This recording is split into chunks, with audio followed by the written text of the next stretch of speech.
तो कैसे हैं आप लोग। आशा करती हूँ अच्छे होंगे, मस्त होंगे, ज़बरदस्त होंगे। और ये क्लासेस का जो ये सीरीज़ चल रहा है गुवाहाटी नर्सिंग क्लासेस के, पहले तो यूट्यूब चैनल पे आप सभी का स्वागत है। जो ये सीरीज़ चल रहा है उसमें आप सभी का बहुत ही उम्दा तरीके से स्वागत करें, क्योंकि नर्सिंग क्लासेस का जो नर्सिंग रिसर्च का पार्ट 3 चल रहा है। ठीक है, मतलब पार्ट 1 और पार्ट 2 आपका जो है वो कंप्लीट हो गया है, पार्ट 3 चल रहा है। इसका एक और पार्ट आएगा, पार्ट 4।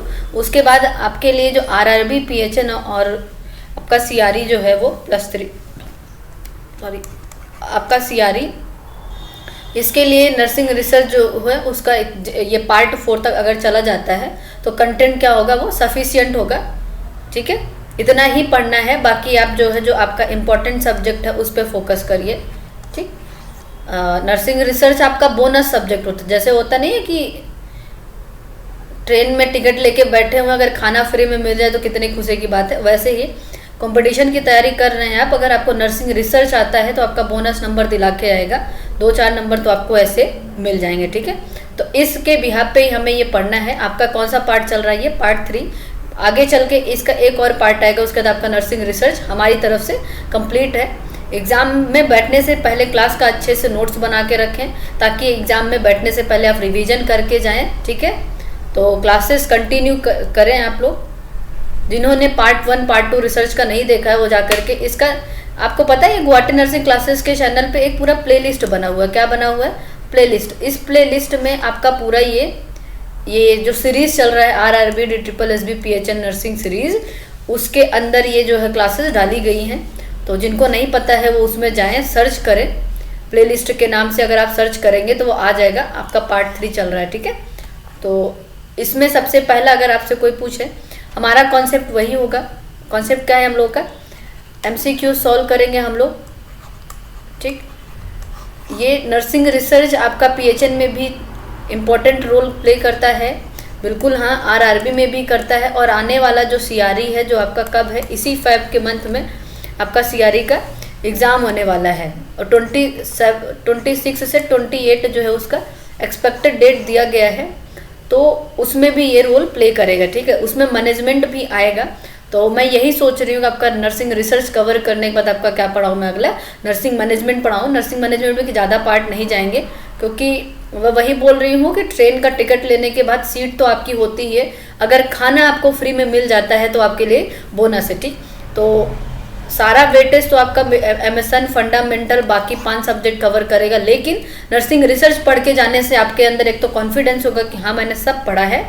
ठीक, और क्वेश्चन आएगा तो क्वेश्चन को टैकल करने का पावर आपके पास जनरेट होगा। ठीक है, तो हम देखेंगे पहला क्वेश्चन हमारा क्या बोल रहा है। The information collected from the participant in the research study is called as what. तो उसको हम लोग क्या बोलेंगे? डाटा बोलते हैं। जो इन्फॉर्मेशन हम फ्रॉम पार्टिसिपेंट से, मतलब कि सैंपल से कलेक्ट करते हैं, जो इन रिसर्च, एक रिसर्च में जो पार्टिसिपेंट इन्वॉल्व होते हैं उनसे जो हमें इन्फॉर्मेशन चाहिए होती है उसे हम क्या बोलते हैं? डाटा बोलते हैं। क्या बोलते हैं? डाटा बोलते हैं। ठीक है, वेरिएबल्स तो हमारे जो है वो किसके हैं? कैरेक्टरिस्टिक्स होता है, कॉन्सेप्ट आपका थीसिस होता है। ठीक, तो राइट आंसर आपका क्या जाने वाला है? पार्टिसिपेंट से जो इन्फॉर्मेशन मिलेगी उसको हम क्या बोलेंगे? डाटा बोलेंगे। ठीक है, इससे पहले वाला जो आपका पार्ट 2 रहा है उसमें आप क्या पढ़े हो? तो पार्ट 2 में आपका क्या कवर किया गया है? Sampling method. आपका सैम्पलिंग मेथड, आप सैंपल कैसे कलेक्ट करोगे, और दूसरा रिसर्च डिजाइन क्या है आपका। ठीक है, रिसर्च डिजाइन आप कैसे कवर करोगे। ठीक, तो सेकेंड पार्ट आपका ये गया है, और पार्ट 1 में जस्ट नर्सिंग रिसर्च होता क्या है, उसके कैरेक्टरिस्टिक्स क्या हैं, इसके बारे में हम लोग पढ़े थे। ठीक, तो इसका राइट आंसर क्या जाने वाला है? B1 आपका इस यहाँ पे राइट आंसर जाने वाला है। ठीक है, नेक्स्ट क्वेश्चन क्या बोला? नेक्स्ट क्वेश्चन देखिए आप लोग। Applying an unfair amount of pressure to subject to complete the response quickly called as. अच्छा, ऐसा आपने सुना होगा, कभी कभी कुछ रिसर्चर आते हैं जो प्रेशराइज करते हैं कि नहीं आप ये फॉर्म फिल कर दो ना, प्लीज़ फिल कर दो ना, इसको फिल करने से मेरे लिए बेनिफिशियल होगा, ऐसा करके जाते हैं, तो उसको प्रोसीजरल बायस बोलते हैं। क्या बोलते हैं? प्रोसीजरल बायस। आप विदाउट जो है वो पार्टिसिपेंट के, मतलब जो सैंपल है वो अभी कंफर्टेबल नहीं है। जैसे कि एक ऑफिस है, ठीक है, एक ऑफिस में आप सर्च कर रहे हो, ठीक है, आप क्या कर रहे हो? रिसर्च कर रहे हो कि जो है आपका क्वालिटेटिव डाटा जो है वो बेटर होगा एक ऑफिस के लिए या क्वांटिटेटिव डाटा बेटर होगा, ठीक है। इस पे आपका रिसर्च कर रहे हो और रिसर्च करने के बाद आप एक सेट ऑफ क्वेश्चनएयर लेके जाते हो, ठीक। एक सेट ऑफ क्वेश्चनएयर में आपके 20 क्वेश्चन है, जस्ट एग्जांपल कितने क्वेश्चन है, 20 क्वेश्चन है और आप 100 सेट्स लेके जाते हो और एट लंच टाइम आप जो है वो पार्टिसिपेंट के पास जाके बोलते हो प्लीज़ फिल कर दो, प्लीज़ फिल कर दो, ये बहुत ज़रूरी है। तो आप प्रेशराइज कर रहे हो उसको, क्या कर रहे हो, पार्टिसिपेंट को प्रेशराइज कर रहे हो, उनके बिना कंफर्ट के आप उन पे प्रेशर दे रहे हो कि इसको फिल करो। उसको क्या बोलते हैं, प्रोसीजरल बायस बोलते हैं। क्या बोलते हैं, प्रोसीजरल बायस बोलते हैं, ठीक है। इसका राइट आंसर क्या है, A1 होगा। नेक्स्ट क्वेश्चन देखो, नेक्स्ट क्वेश्चन क्या है आप लोग का, विच of the following is not a method of data collection. तो कौन सा जो है वो मेथड डाटा कलेक्शन का नहीं है, तो डाटा कलेक्शन एक तरह का इंटरव्यू मेथड होता है, ठीक है। जस्ट लाइक आप पार्टिसिपेंट जो है वो इन रिसर्च स्टडी में कैसे पार्टिसिपेंट से आप डाटा को, इंफॉर्मेशन को कलेक्ट कर सकते हो, उसका कुछ तरीका होता है। लाइक आप इंटरव्यू ले लो पार्टिसिपेंट का, इंटरव्यू लेने से आपको कुछ तो डाटा मिलेगा ना, बिल्कुल मिलेगा। या फिर आप सेट्स ऑफ क्वेश्चनएयर सेट कर लो, एज कितनी है, कहाँ रहते हैं, तो पार्टिसिपेंट का आप क्या करो, उसके रिगार्डिंग जैसा आपका रिसर्च है, रिसर्च के बेस्ड पे आप क्वेश्चन सेट कर लो, तो वो आपका क्या होगा, क्वेश्चनएयर होगा। तो सारा है, जैसे इंटरव्यू भी एक तरह का डाटा कलेक्शन मेथड हो गया। आप डायरेक्ट पार्टिसिपेंट का इंटरव्यू ले लो, आपको पता चल जाएगा कि क्या आपको जो इन्फॉर्मेशन चाहिए वो है या नहीं है, ठीक है। तो एक वे ऑफ डाटा कलेक्शन होता है। सेकंड वन आपका क्वेश्चनएयर है। थर्ड वन आप क्या करते हो, ऑब्जर्वेशन कर लो। तो सैम्पलिंग टेक्निक में आप पढ़े थे ना, ठीक है। फिनोमेनोलॉजी भी था आपका, इथनोग्राफी था, ठीक, ग्राउंडेड थ्योरी। इसमें क्या करते हैं, उनके यहाँ रहते हैं ग्राउंडेड में, और ग्राउंड लेवल पे जा करके उनके कल्चर को ऑब्जर्व करते हैं, वो भी एक तरह का डाटा कलेक्शन मेथड होता है, ठीक है। तो कौन सा नहीं है, तो एक्सपेरिमेंट करना वो आपका डाटा कलेक्शन मेथड नहीं है, ठीक है। सो यहाँ पे जो राइट आंसर जाने वाला है वो कौन सा जाने वाला है, वो बी जाने वाला है, ठीक है। नेक्स्ट क्वेश्चन क्या बोल रहा है, एक नर्स रिसर्चर है, can use one of the following method for collecting data from large number of people. तो अगर आपको लार्ज नंबर ऑफ पीपल से डाटा कलेक्ट करना है तो आप क्या यूज करोगे, आप क्या यूज कर सकते हो।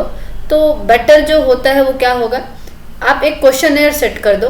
क्वेश्चनएयर सेट करोगे, जस्ट एग्जांपल सैंपल साइज क्या होता है, आप अपने गाइडर के पास जाओगे ना, जो आपको रिसर्च में हेल्प कर रहे होंगे, ठीक है। अभी तो नहीं, जैसे आप क्या कर रहे हो, एमएससी नर्सिंग कर रहे हो, ठीक है, या फिर आप बीएससी नर्सिंग का लास्ट ईयर है आपका। तो जब लास्ट ईयर होता है तो उस टाइम पे जो आपके गाइड बनते हैं, ठीक है, एचओडी होते हैं रिसर्च के, उनके पास जाओगे तो वो बोलेंगे कि सैंपल साइज एटलीस्ट आप कितना रखोगे, 150 रखोगे, जस्ट एग्जाम्पल। तो ये एक लार्ज नंबर है जिसमें से आपको पार्टिसिपेंट से इंफॉर्मेशन कलेक्ट करना है। आप क्या करोगे, 20 या 25 सेट का आप क्या बना लो, क्वेश्चन बना लो, ठीक है।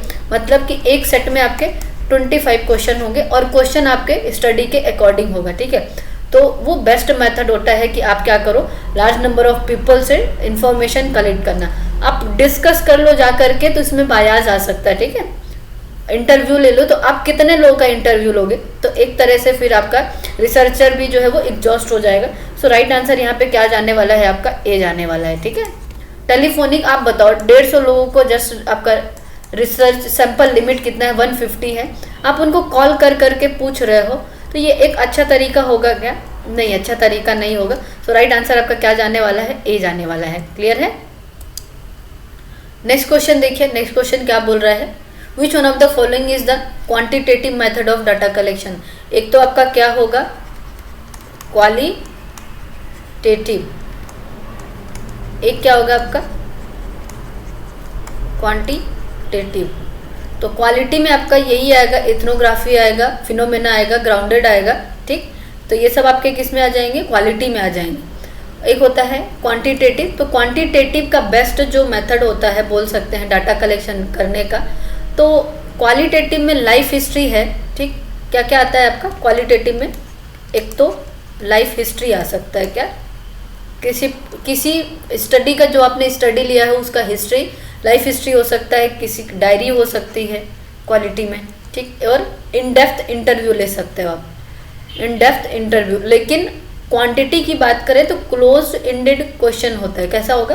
क्लोज इंडेड क्वेश्चन होगा। अच्छा, क्लोज इंडेड क्वेश्चन कैसे होगा? एक होता है सेमी स्ट्रक्चरल, एक होता है स्ट्रक्चरल। मतलब ये कि आप उससे कैसे पूछोगे, यस और नो में, और स्ट्रक्चरल बेस पूछोगे।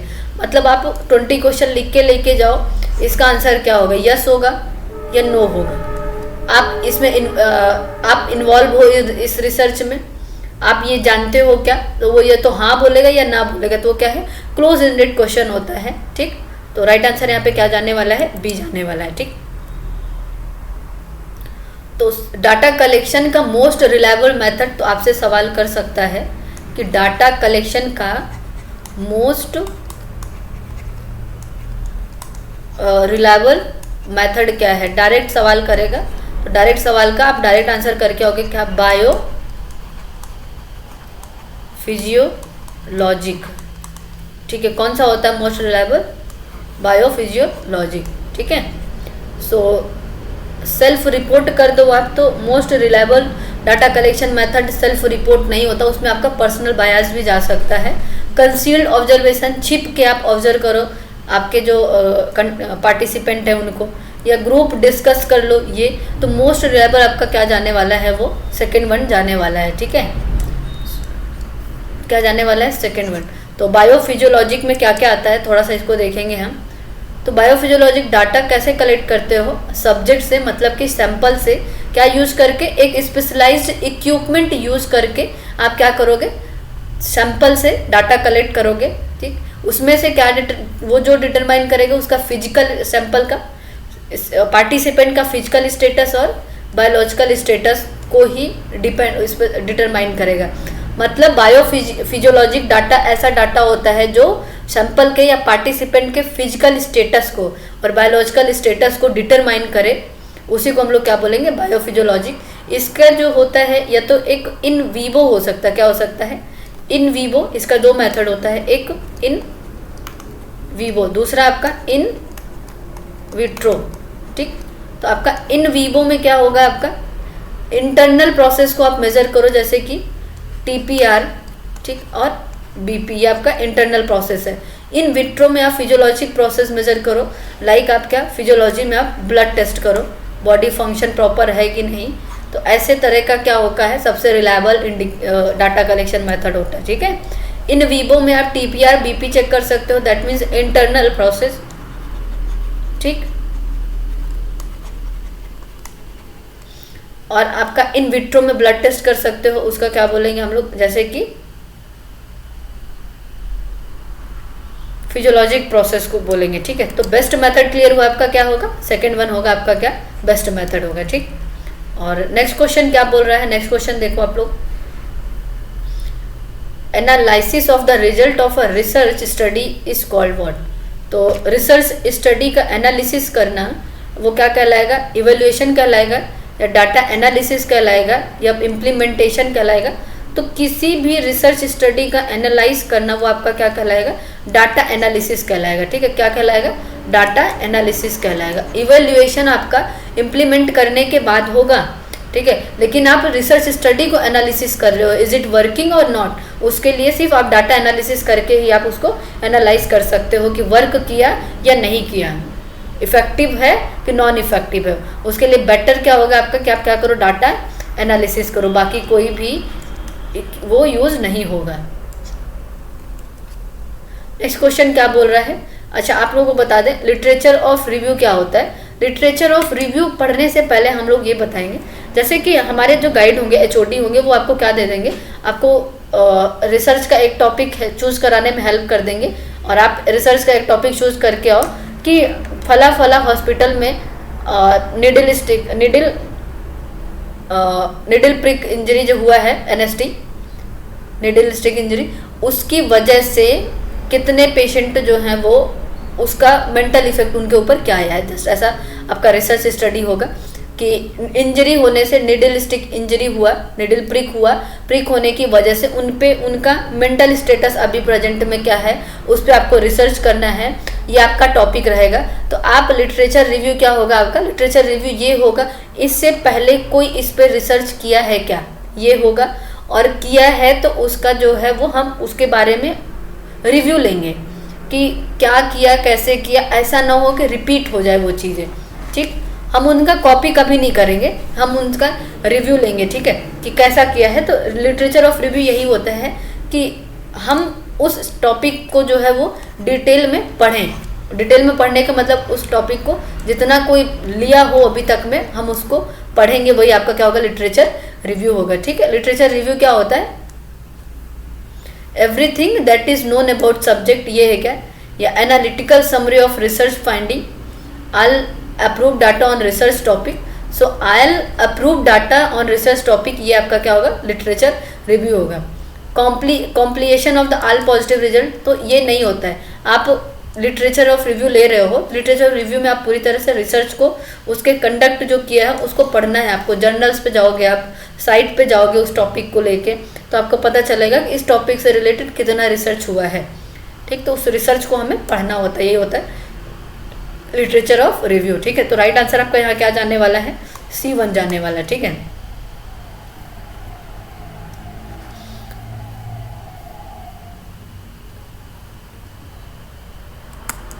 तो a systematic review is the best describe as a, तो सिस्टमैटिक रिव्यू जो सबसे अच्छे से डिस्क्राइब किया जाता है वो क्या है, synthesis of the result of a research study, या फिर synthesis of the result of a number of a research study on the same question.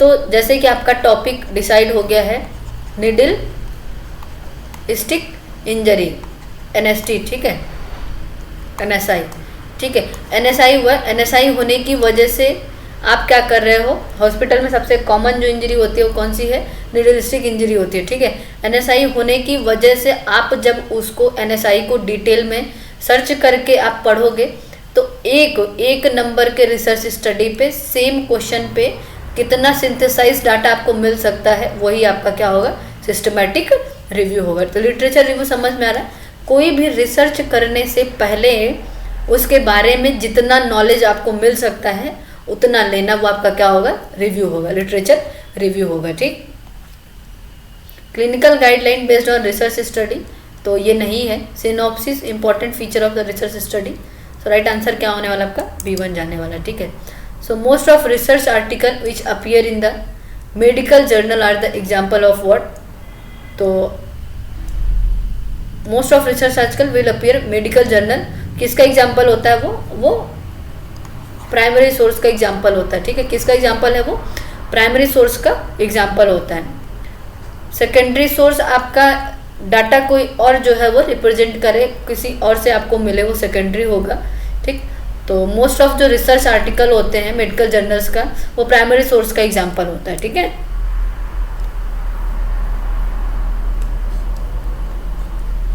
So all of the following are the primary source data except one, सारा हो सकता है, एक को छोड़ दिया जाए तो। मटेरियल ऑफ कल्चरल हिस्ट्री हो सकता है क्या, डायरेक्ट ऑब्जर्वेशन हो सकता है क्या, सेंसस ऑफ इंडिया, तो सेंसस ऑफ इंडिया जो है वो आपका प्राइमरी सोर्स डाटा नहीं हो सकता है। ठीक है, बाकी तो आपका पर्सनल इंटरव्यू हो सकता है, कल्चरल हिस्ट्री मटेरियल आपका प्राइमरी सोर्स हो सकता है, डायरेक्ट ऑब्जर्वेशन हो सकता है, लेकिन क्या नहीं होगा, सेंसस। तो आंसर क्या जाने वाला है आपका, सेंसस ऑफ इंडिया। ठीक है, नेक्स्ट क्वेश्चन देखें आप लोग, तो all of the following are used in review of literature except one, सारा यूज किया जा सकता है, कौन सा नहीं किया जा सकता है, तो लोकेटिंग रिसोर्स को आप रिव्यू ऑफ लिटरेचर में यूज कर सकते हैं क्या, कर सकते हैं। रीडिंग नोट्स को कर सकते हैं क्या, कर सकते हैं। स्टेटमेंट ऑफ रिसर्च टॉपिक, ये आपका रिव्यू ऑफ लिटरेचर में नहीं जाएगा।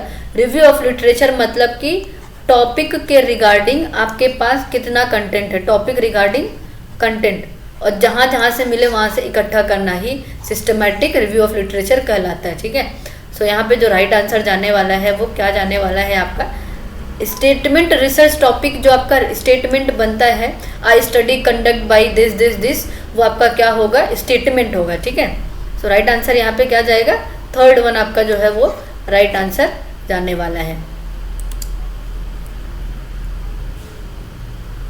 तो selective review of literature that broadly cover the specific topic, किसी पर्टिकुलर टॉपिक्स पे, जैसे कि ड्रग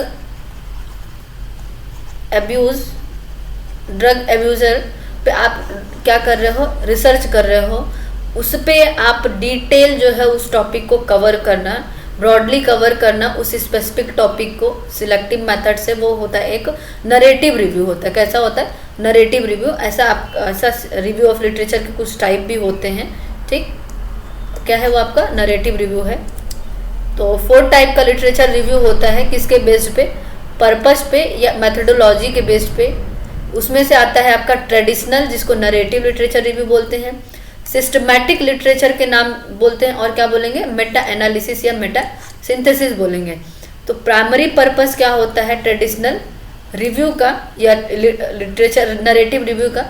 ये ऑफर करता है एक डिटेल या comprehensive background of a subject under study to understand the subject area. मतलब कि एक डिटेल या वाइड स्पेस प्रोवाइड करता है ताकि आप सब्जेक्ट के एरिया या फिर कंटेंट को आप अच्छे से समझ सको, ठीक है। नेक्स्ट क्वेश्चन देखें आप लोग। An approach of literature review in which researcher refer the study with more limited distribution, ठीक है। क्या? More limited distribution such as conference paper, unpublished report, उसको क्या बोलेंगे? तो ऐसा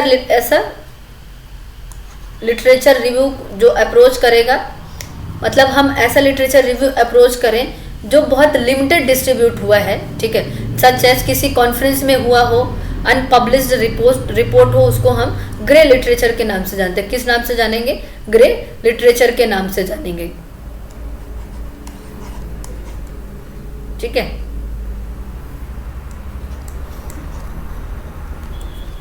सिन्हाल क्या होता है आपका? सिन्हाल बेस्ट साइट होता है। सिन्हाल से ये इम्पोर्टेंट है, ये सवाल आ चुका है आपका। सिन्हाल मीन्स क्या होता है? तो सिन्हाल मीन्स, सिन्हाल का फुल फॉर्म याद रखिएगा आप लोग,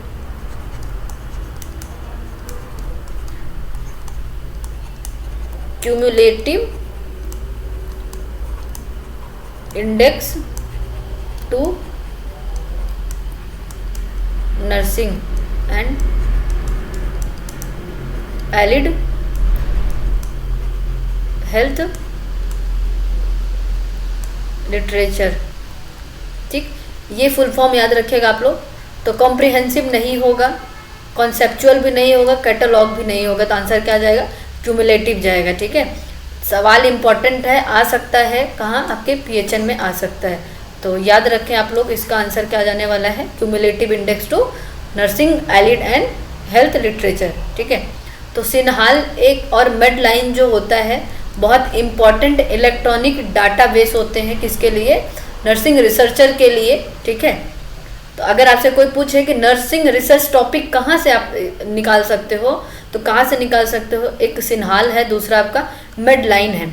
एक गूगल स्कॉलर होता है जो बहुत ही पॉपुलर सर्च इंजन होता है या फिर साइट होता है जहाँ से हमें कंटेंट मिल सकता है। ये लॉन्च कब हुआ था?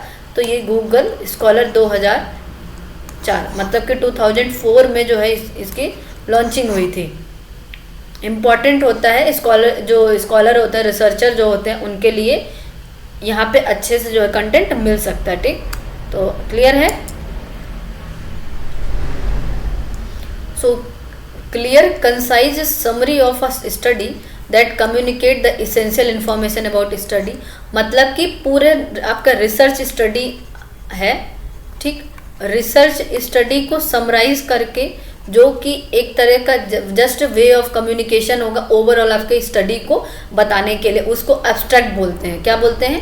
एब्स्ट्रैक्ट बोलते हैं। मतलब कि रिसर्च में आपके एब्स्ट्रैक्ट को पढ़ने के बाद एक आइडिया लगाया जा सकता है कि आपका रिसर्च किस पे बेस्ड है, किस तरह का रिसर्च है, अंदर क्या मिलेगा। तो उसको क्या बोलेंगे? एक इसेंशियल इन्फॉर्मेशन मिल सकती है जो आपका रिसर्च स्टडी है, ठीक है। वो कंसाइज समरी होता है, उसको हम क्या बोलेंगे? एब्स्ट्रैक्ट बोलेंगे, ठीक। तो राइट आंसर क्या जाने वाला है यहाँ पे भाइयों? एब्स्ट्रैक्ट जाने वाला है। सो क्लासेज अगर अच्छी लग रही हो तो क्लासेस को शेयर करें, चैनल को आगे बढ़ाएं, ताकि ऐसे ही आपको जो है वो कॉन्सेप्ट के साथ क्लासेस मिलते रहें, ठीक है।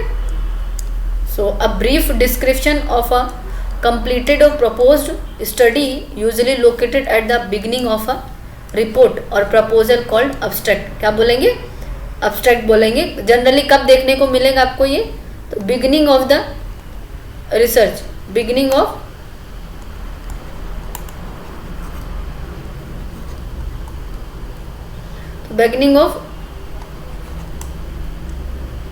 रिपोर्ट शुरू होने से पहले sorry,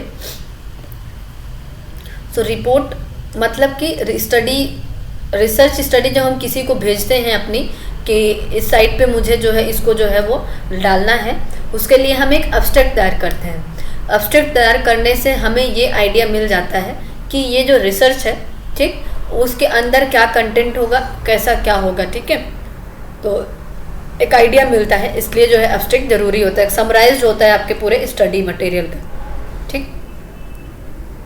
in research the term setting refer to as what, तो सेटिंग मतलब वो होता है जहाँ पे डाटा कलेक्ट किया जाए। सेटिंग मतलब कि place where data collection will occur, ये आ गया है, जहाँ पे डाटा कलेक्शन आप कर सको वो आपका क्या होगा, सेटिंग होगा, ठीक है। वेयर रिसर्चर इज अवेलेबल, तो ये आपका सेटिंग नहीं होगा, ठीक। Convenient place for the researcher, तो रिसर्चर के लिए कन्वीनियंट होगा तो जरूरी है पार्टिसिपेंट के लिए कन्वीनियंट हो। तो सेटिंग वो होता है रिसर्च सेटिंग जहाँ पे आप डाटा कलेक्ट करो, ठीक। सो राइट आंसर आपका यहाँ पे A1 जाने वाला है, कौन सा, ए जाने वाला है। बाकी आंसर गलत है भाई साहब, जहाँ गलत जवाब मिले वहाँ आप क्या करके आओगे कि गलत आंसर नहीं करके आना है। क्वेश्चन नहीं समझ में आ रहा है, आप क्वेश्चन को छोड़ दो, लेकिन गलत आंसर करके मत आओ। माइनस मार्किंग आपके हर एक एग्जाम में देखने को मिल रहा है, ठीक। ऐसा ना हो कि पेपर देने बैठे हैं और कॉन्फिडेंस के साथ पेपर दे के आ गए और उसके बाद अगर आप बोल रहे हैं कि पता नहीं पेपर क्या आया था, तो खुद पे कंट्रोल करें, माइनस मार्किंग से बचें। और माइनस मार्किंग से कब बच सकते हैं, जब आपका कॉन्सेप्ट क्लियर होगा, ठीक। So identification and classification of data which include quantitative and qualitative data. Stage of community diagnosis, तो कम्युनिटी डायग्नोसिस का स्टेजेस होता है, उसमें आप डाटा को आइडेंटिफाई कर रहे हो, ठीक, क्लासीफाई करो, तो वो सेकंड में जाएगा, ठीक है। सेकंड स्टेज है इसका इतना इम्पोर्टेंट तो नहीं है, लेकिन देख लो आप इसको। तो कम्युनिटी डायग्नोसिस का जो प्रोसेस हो उसमें क्या आता है, एक तो इनिशिएशन आता है। पहला स्टेज क्या है आपका,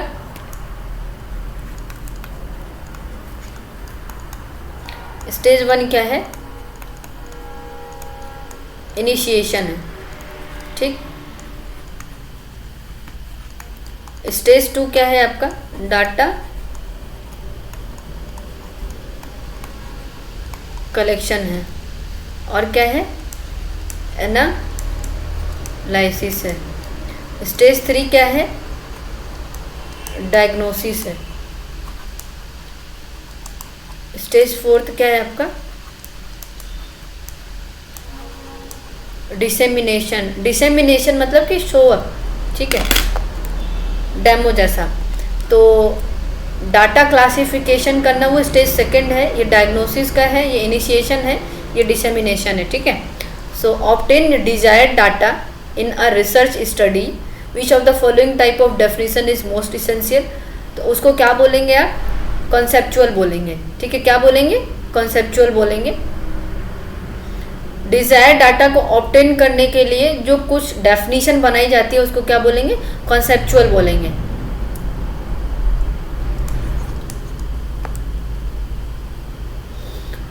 those restriction that nurse researcher place on the study before gathering data, उसको डिलिमिटेशन बोलेंगे। क्या बोलेंगे, स्टडी करने से पहले, बिफोर रिसर्च स्टडी आपके पास कुछ लिमिटेशन होगा कि यस मुझे इस क्राइटेरिया के अंदर ही रह के अपना रिसर्च करना है, वो आपका डिलिमिटेशन होता है। क्या होता है, डिलिमिटेशन।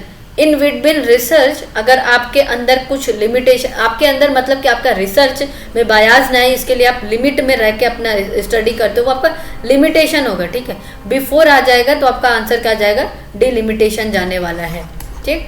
इसको समझने के लिए एक अच्छा तरीका ये है कि डिलिमिटेशन एक बाउंड्री सेट करते हैं रिसर्चर के through before starting the study to clearly define और narrow the scope of study, ठीक। एक आपका डिलिमिटेशन मतलब यही होता है कि आप कुछ चीज़ करने के लिए रिसर्च स्टडी में ऑथराइज नहीं हो। जैसे अगर आपका मन है कि ठीक है मैं फ्रॉग पे स्टडी करूँगा तो फ्रॉग तो अभी बैन हो गया ना, उसको उसके बॉडी पे स्टडी करना। सेम थिंग्स, आप कुछ भी रिसर्च कर रहे हो तो एक डिलिमिटेशन रिसर्च में होता है कि इसके बियॉन्ड जाके आप अपने पार्टिसिपेंट से क्वेश्चन नहीं पूछ सकते हो, वो आपका डिलिमिटेशन है। ठीक, वो आपका डिलिमिटेशन है। लिमिटेशन एक चैलेंजेस होता है जो फेस करते हैं research beyond his control. Limitation decrease हो सकता है, किसको डिक्रीज कर सकता है? जनरेबिलिटी को। किसको? जनरेबिलिटी को डिक्रीज कर सकता है, क्रेडिबिलिटी को कम कर सकता है। और ये कब मेंशन होता है? एंड ऑफ द स्टडी में। ठीक, मेरी लिमिटेशन क्या थी, ऐसा करके डाला जाता है। तो final step of a research process of the researcher, तो फाइनल स्टेज क्या होता है? एनालाइज करना डाटा को, यूटिलाइज करना। तो फाइनल स्टेप क्या होगा कि आपके द्वारा कंडक्ट की गई रिसर्च स्टडी का यूज करना। रिसर्च स्टडी का यूज करना ही आपका फाइनल जो होता है क्या होगा, वो स्टेप होगा रिसर्चर के लिए रिसर्च प्रोसेस में। तो यूटिलाइज द फाइंडिंग, यही आपका जो होगा वो फाइनल स्टेप होगा। ठीक, एनालाइज कर लेना डाटा, इंटरप्रिटेट करना, कंक्लूड करना, ये आपका फाइनलाइज स्टेप नहीं होगा। ठीक, एक होता है dissemination of a research can be done by following method. Dissemination मतलब कि जस्ट लाइक डेमो, क्या याद रखेंगे आप? डिसेमिनेशन मतलब कि अपने रिसर्च को, आपने रिसर्च तो कर लिया कि मसाज करने से पेन, बॉडी पेन जो होता है वो बैक पेन कम होगा। ठीक है, लेकिन जब तक आप इसको डिसेमिनेट नहीं करोगे, मतलब कि डिस्ट्रीब्यूट नहीं करोगे, लोगों तक पब्लिश नहीं करोगे, उसको प्रेजेंट नहीं करोगे, आपका रिसर्च जो है वो वाइडली यूज कैसे होगा? ठीक, तो ये एक तरह का डेमो होता है। तो उसमें क्या क्या आता है आपका? तो publication in scientific journal, publish करो, वो डिसेमिनेशन के ही अंदर आएगा। आप ओरली उस चीज़ को प्रेजेंट करो कि जी हाँ मैंने रिसर्च किया है और इतने लोगों के अंदर 150 सैंपल में मैंने देखा मसाज करने से बॉडी एक जो है वो कम होता है। ठीक है, और आप पोस्टर प्रेजेंटेशन लगा के दिखा रहे हो, तो ये आपका एक तरह का वे ऑफ डिसेमिनेशन है। इनफॉर्मल डिस्कशन जो है, एक होता है फॉर्मल, एक होता है इनफॉर्मल।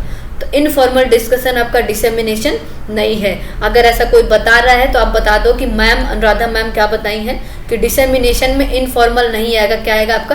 फॉर्मल डिस्कशन आएगा। विद इन हाउस अगर आप डिस्कस कर रहे हो तो वो आपका डिसेमिनेशन, रिसर्च आपका कैसे वाइडली स्प्रेड होगा? तो बेटर क्या आंसर जाने वाला है यहाँ पे? Informal discussion. बेटर क्या रॉन्ग है? फॉर्मल होता तब हमारा जो है वो सही जाता है इस पे। तो राइट आंसर क्या है यहाँ पे? डी को हम यहाँ राइट मानेंगे। एक्सेप्ट पूछ रहा है, ठीक है। So nurse researcher disseminate the study finding as a, जो नर्स रिसर्चर है अपने स्टडी फाइंडिंग को डिसेमिनेट कर सकती है। कैसे डिसेमिनेट करने से क्या होगा? To improve the nursing care and quality of the patient. ठीक, तो इम्प्रूव क्या करेगी? क्यों डिसेमिनेट करेगी? ताकि नर्सिंग केयर में इम्प्रूवमेंट आए, नर्सिंग क्वालिटी में इम्प्रूवमेंट आए और वो पेशेंट केयर हो।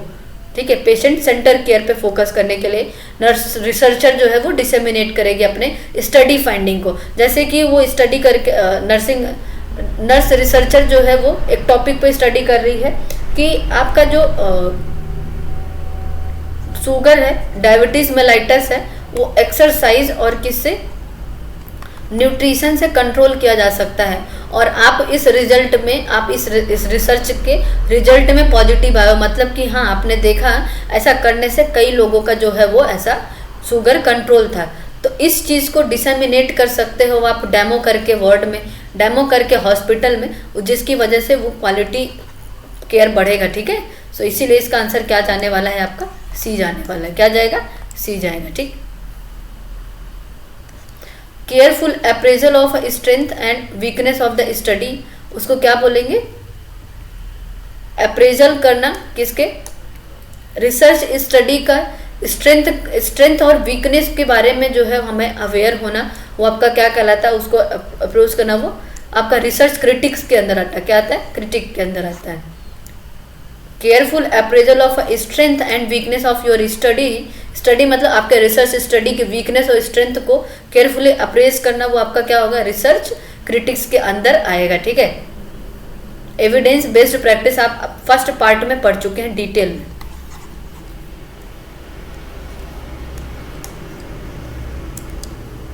तो critical careful appraisal that analyse the both weakness and strength of the research report, study और proposal.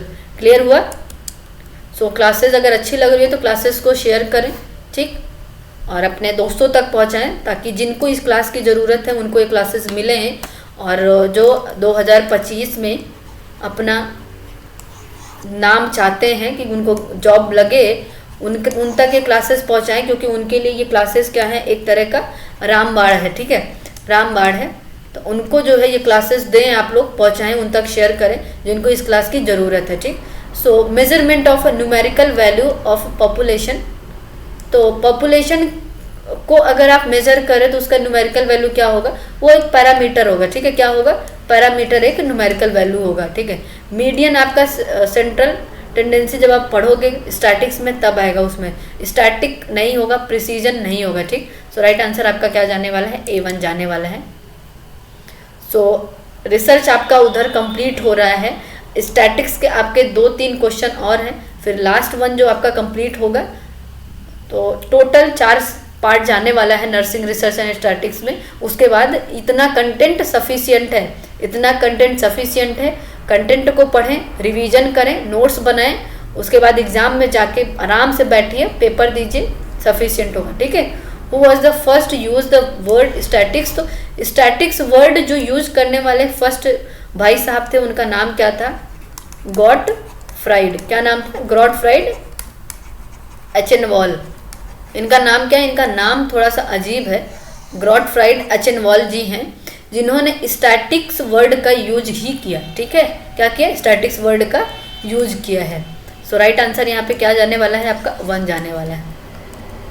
So all of the following are measure of the central tendency, तो central tendency एक तरह का measurement tool होता है statics में, उसमें क्या क्या आता है आपका, मीन आएगा, मीडियन आएगा, मोड आएगा, क्या नहीं आएगा, तो क्या नहीं आएगा भाई साहब, वो आपका वेरिएंस है जो नहीं आएगा, इसको हम 4 लिख दे रहे हैं, आपके लिए बेटर होगा, ठीक। तो कौन सा नहीं आएगा, वेरिएंस है जो नहीं आने वाला है, ठीक।